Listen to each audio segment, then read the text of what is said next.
Alors dernièrement sur RMC, on a entendu ça. Je m'en fous de l'écologie. C'est toujours faites des petits gestes, mais moi ça me sort par les yeux les petits gestes. J'en ferai même pas des petits, des grands, je ne ferai rien. On regarde la facture et ce serait à moi de me mettre à 19 degrés. Bah non, je mettrai le chauffage à fond et je fais ce que je veux. Réfléchissez 2 minutes. C'est pas excessif.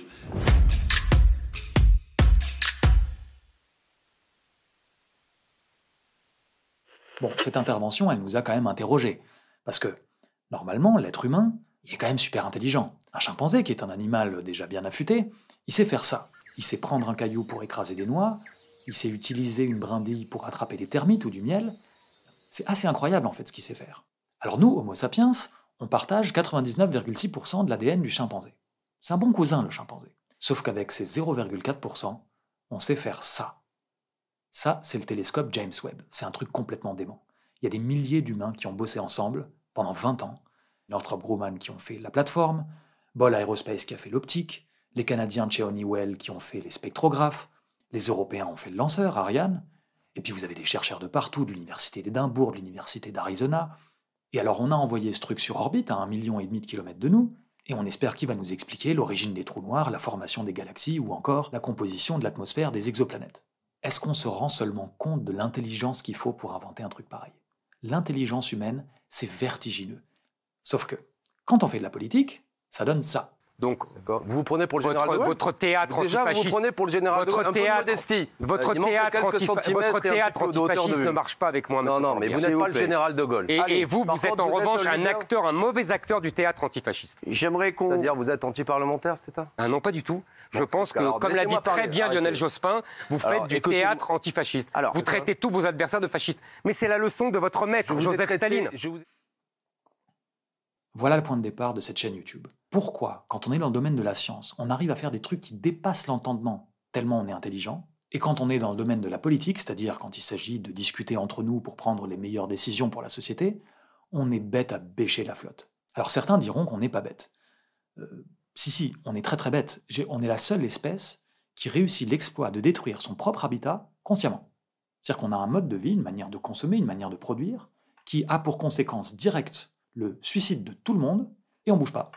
Et pourtant, intellectuellement, on comprend. Déjà, il y a 20 ans, le président Chirac, il disait ça. Notre maison brûle. Et nous regardons ailleurs. Nous ne pourrons pas dire que nous ne savions pas. Et qu'est-ce qu'on a fait depuis? Donc si, on est bête. C'est pas un jugement moral, c'est bête au sens premier du terme, c'est-à-dire un manque de réflexion ou une incapacité à voir le lien entre une cause et une conséquence. Alors posons sérieusement la question de notre incapacité à être plus intelligent dans le domaine de la politique. À notre avis, il y a 2 raisons principales. Alors la première raison de notre bêtise collective, à notre sens, c'est que nos institutions, c'est-à-dire les règles du jeu du pouvoir, impliquent un discours politique dont l'intelligence n'est pas le souci premier. Parce que dans le système qu'on a inventé, le pouvoir va non pas à celui qui a le plus gros gourdin, titre, mais à celui qui convainc une majorité de gens. Alors ça a tout un tas d'avantages, dont le premier est celui de ne pas s'entretuer, mais ça a aussi un inconvénient assez colossal, qui est que, pour convaincre, ce qui marche le mieux, c'est pas la position la plus réfléchie, la plus complexe, la plus nuancée, ou celle qui permet de prendre la meilleure décision pour tout le monde. C'est pas ça qui marche le mieux. Ce qui marche le mieux, c'est un discours simpliste, de fait un peu con, parce que ne prenant pas en compte la complexité du monde, mais qui est dit avec assurance, et qui caresse le cerveau dans le sens du poil. Le cerveau, il aime son confort. Les nouvelles idées, complexes, celles qui remettent en cause ses croyances, il aime pas beaucoup. Et la classe politique, et peut-on seulement leur en vouloir, elle joue avec cette règle du jeu-là.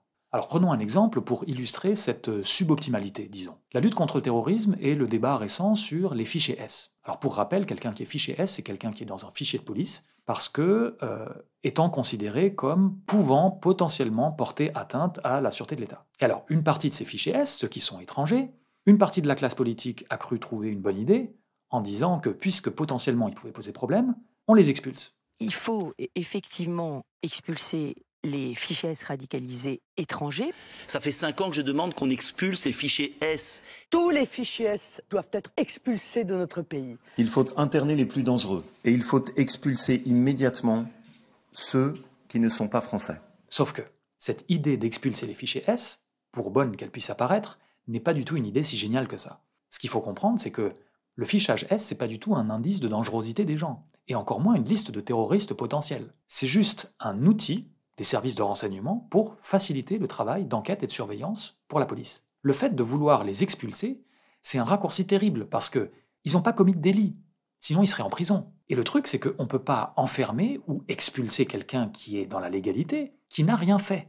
Condamner quelqu'un qui n'a rien fait, c'est par définition la fin de l'état de droit. Et il a fallu l'intervention d'un ancien Premier ministre qui, lui, n'a plus rien à prouver pour rappeler ça. Il faut quand même un état de droit. On ne peut pas mettre en prison quelqu'un parce qu'il est dénoncé par son voisin seulement. Parce qu'à ce moment-là, où va-t-on? Donc on a besoin de règles de droit. L'état de droit, c'est la base absolue de notre société. S'il y a un truc qui fait qu'on vit à peu près en paix, c'est ça. Comme le rappelle l'encore ministre de la Justice à propos d'une autre affaire. Alors c'est pas plus compliqué que ça. C'est la négation de l'état de droit. L'état de droit, il nous protège. Il vous protège, il me protège, il nous protège tous.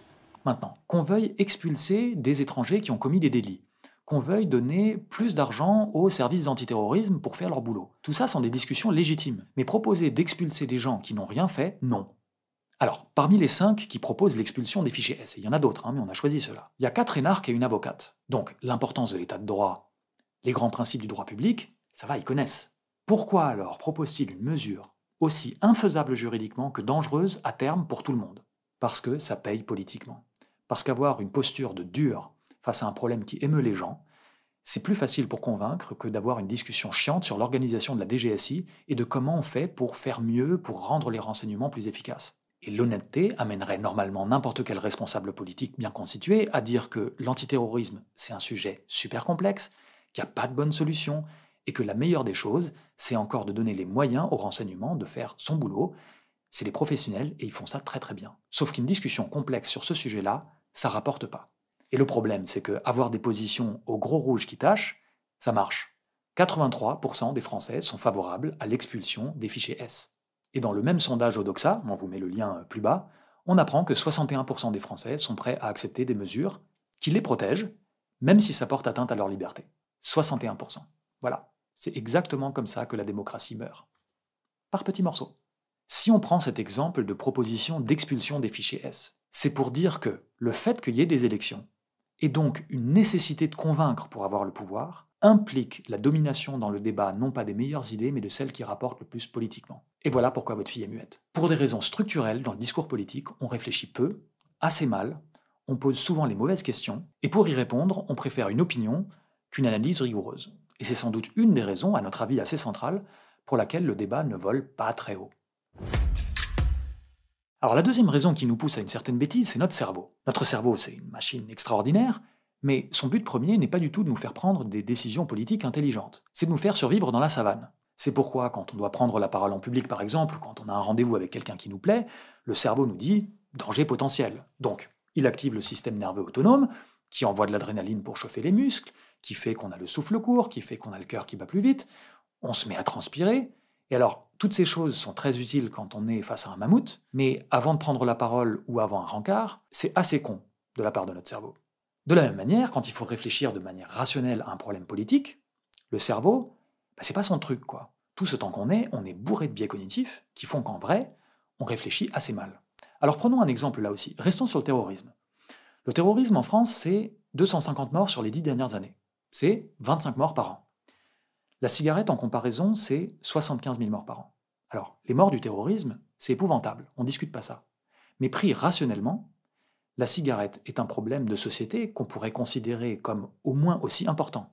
Et surtout, on peut y faire quelque chose. Sauf que le cerveau, il n'est pas câblé pour appréhender ça. On comprend intellectuellement le chiffre de 75 000, mais c'est une abstraction. Alors que le récit d'un attentat, ça va nous prendre au ventre. Et du coup, un des effets directs de ça, c'est qu'on passe beaucoup plus de temps et d'énergie dans les médias, dans le discours politique, pour régler le problème du terrorisme, qui est un problème, par rapport à un problème de santé publique comme la cigarette. Donc ça, c'est un exemple pour illustrer un biais cognitif parmi tant d'autres. Donc on a d'un côté le discours politique, le débat public, qui produisent structurellement des idées qui ne sont pas super intelligentes, et de l'autre côté, un cerveau qui ne nous facilite pas vraiment la tâche pour remettre en cause. Et c'est précisément à ces deux choses-là qu'on va essayer de s'attaquer sur cette chaîne. S'intéresser à comment être un petit peu moins bête, c'est-à-dire comment se protéger contre le discours politique quand il est inexact, quand il est mensonger, quand il est parfois carrément manipulatoire, et explorer aussi les biais cognitifs qui font qu'on se laisse berner. On va donc essayer ensemble de passer le discours politique et notre psychologie au crible de la réflexion logique et autonome. En d'autres mots, on va faire de l'esprit critique.